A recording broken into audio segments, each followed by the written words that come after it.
Hello and welcome back to my YouTube channel. In today's video, I walk you through creating an acrylic painting that I like calling Demystifying the Noise.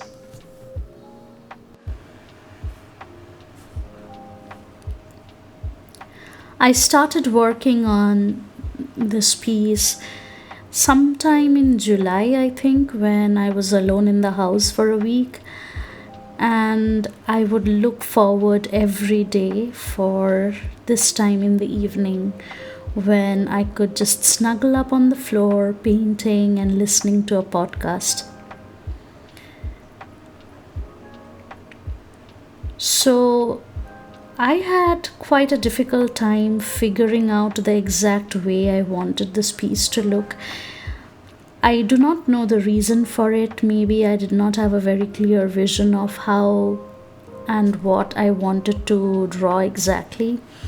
I knew the theme that I was drawing, but I didn't know which elements I would use for to sort of say the things I wanted to say through the piece. So I had a very difficult time figuring that out. Took me several iterations of painting, erasing and patching up to come up with the final version. Whatever you're seeing me do here is going to go away very soon. So I wanted to keep all of the footage in this video because that's the reality, right? That's what happens. Like, I go through this entire process of doing something that I think will work out, and then I end up doing something else that probably brings out the vibe that I was aiming for. So yeah, this is a very honest version of how the painting process went like, and many of these parts were actually not in the final version, but nevertheless it's all inside that painting. And probably if someone decides to dig up the paint, the topmost layer of the paint, they'll find these different layers of paint that were inside. So yeah, in between there were several sleepless nights when I would plan different elements to fix the next morning. I would wake up super early but realize that either I had forgotten everything that I was planning through the night, or that my imagination was not actually feasible. But I enjoyed filming this video and editing it and writing the script for it.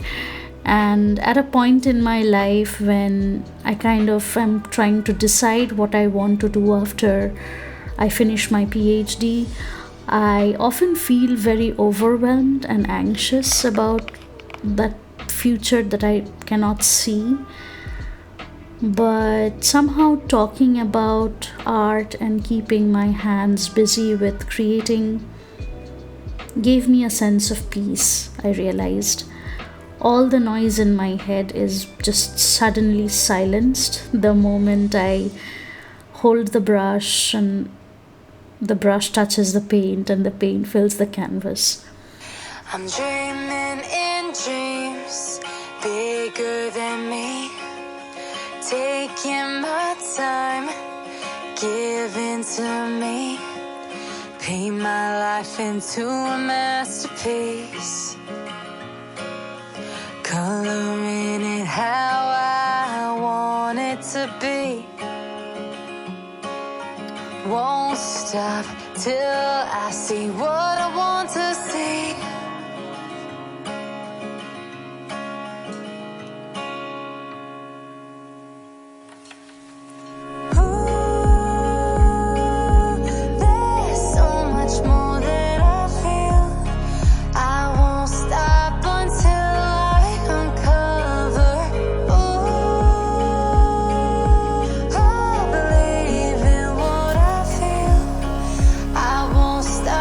Until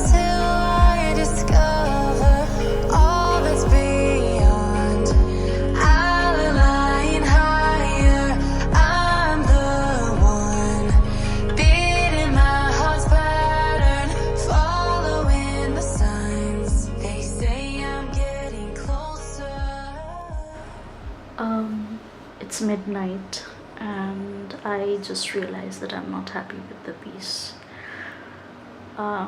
Somehow what I want to say is not coming out through the background. The everything other than the figure in front is just not working for me. So I'm probably, because I feel like it's too busy, and it is somehow clouding my thought even more. So let me tell you what inspired this piece to start with. I am in a state of mind where I just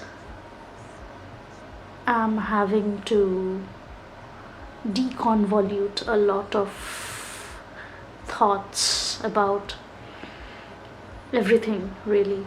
My personal life, my career. There is a lot of noise out there that needs to be classified and segmented into, and basically broken down into small steps to even think of one day at a time. I have to settle all of the thoughts inside of my head into implementable steps, right? And but that's an exercise in which you are so, like, that's something you have to do. Everyone out there, they are probably not going to help you in the process. In fact, they are going to create the noise even more by asking you questions about your career, or what are you thinking, what is the next step you're thinking of, where are you going in this journey.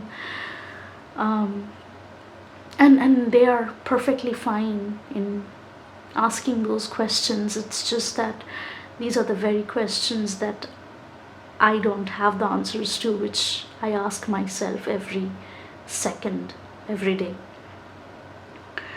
So you are very solitary, you are very lonely in this journey of breaking down complicated questions into the answers that are actually implementable for you. So I just wanted to bring that out through this piece, where I usually like my acrylic pieces are usually like I have a figure in front and the background is usually where I bring out my theme, like the story behind it. And I also like a very dark background. So there is no way to implement all of this without. So what happened before, and this always happens with my acrylic pieces, is I have probably several centimeter thickness of paint at the back, because I keep changing it. I make, like, I think my way through the piece. So right now, the initial part that you saw was something I thought would work out for me, where I had this turbulence going on one side, and then there were this more structured bricked layer on the other. I wanted to say that I'm sort of, there's a filter, which is my head, which sort of settles all these turbulences into some layered structures. But the blue color, the two different blues, did not work out for me. So right now what I'm thinking is, and I have my first layer of blue here. I don't want to put it in focus right now because I'm still working on it. It looks ugly right now. So I have my figure in front, and I have a very dark blue at the back. And I'm going to bring out those turbulences and those layered structures with like a pen instead of giving actual colors to those structures. You'll see what I'm talking about. It's all in my head. It's going to come out eventually. But for now, I think I am a little tired. Drawing on the easel is not an easy job, especially if you are not used to it, and I'm definitely haven't done it in a while. What's happening to this camera? I'm also not sure if I still want to keep the background all blue, because I already have my other piece which is up here, the Princess Fairy, with a blue background, and I like the blue. I mean, I think this blue is different from that blue. I still might keep it because I like the color that I have on the dress of the figure, and this blue is probably going well with it, like it's a proper contrast. But I'm still thinking about it, and I might do the structures with a yellow Posca pen. Yeah, that's probably my plan. It's midnight and I kind of want to sleep because I'm kind of tired with a lot of things happening. But I also want to do this piece. But the paint is drying, so I might as well get some rest, right? Yeah, maybe tomorrow. Maybe I'll work on it tomorrow.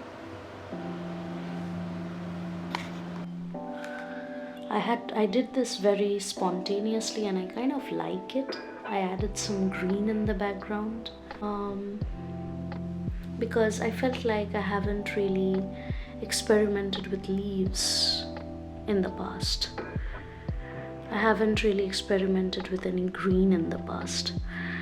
Also, her eyes were wobbly, so I had to take that out. I'm going to work on it today. And add the shadows to the leaves with a darker green maybe. I'm still planning to do the detailings with a pen. We'll see where it goes. For now, I think I'm just trying to figure out the composition still, which is usually how it goes. I do something, then I change my mind, and then until I find what I really like. So yeah, I'm going to get to it. So while I was painting this, I remember I was listening to the Trojan Horse Affair podcast on Spotify. The podcast is actually quite interesting and I would recommend everybody to go and listen to it if you can. It's about a mysterious letter that shocked Britain in 2014, alleging an Islamist plot to take over a city's schools. Two journalists / reporters, they kind of host the podcast. One of them is Brian Reed, who is, I think, the host and co-creator of another podcast by the name S-Town. The other person is Hamza Sayed, who is a doctor turned reporter. So as they team up to investigate, they kind of try to figure out who wrote the Trojan Horse letter. And very soon they realize that it is a very controversial question that people in power do not want them asking. But apart from the plot of the investigation, I particularly found the entire aspect of the existential questions and dilemmas that Hamza, one of the reporters, was facing, being a Muslim himself, was very thought-provoking, and how they sort of navigate through the interview process as a team. So yeah, I would recommend that podcast to everybody who are not afraid to listen to controversial history topics such as these. At last, I finished the painting with an almost transparent glaze of the white paint that looked like a turbulence of mist. A face of the self sort of penetrates that mist, trying to make its journey across the world, resolving one question at a time, demystifying the noise, laying the bricks into a stack, building one's own wall of trophies of achievement.